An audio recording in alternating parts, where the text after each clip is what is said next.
Pourquoi ai-je eu envie d'écrire ce livre?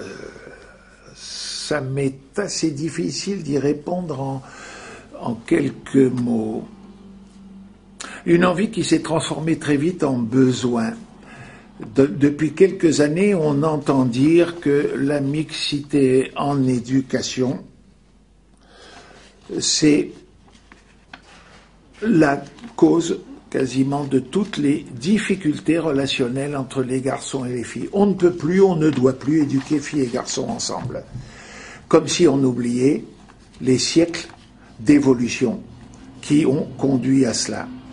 Et j'avais envie de m'insurger contre cette idée et un besoin parce que j'ai multiplié les enquêtes, les entretiens, les interrogations dans des écoles primaires, dans des collèges, dans des lycées, dans des maisons de quartier, dans des centres de vacances, auprès d'éducateurs de la protection judiciaire de la jeunesse, et tous m'ont tenu un discours qui pourrait paraître un peu paradoxal. D'un côté, tous y constatent effectivement que dans nos sociétés d'aujourd'hui, les relations entre les filles et les garçons ne sont pas si simples que ça.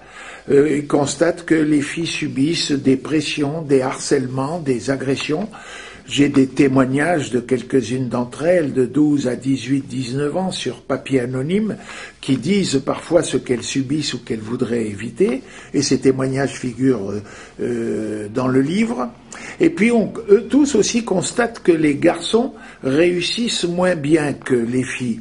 Et que, grosso modo, par exemple à l'école, pour faire vite, ils ont des moins bons résultats scolaires, ce qui tendrait à les transformer en animateurs de noces et banquets, pour avoir l'air de réussir quelque part.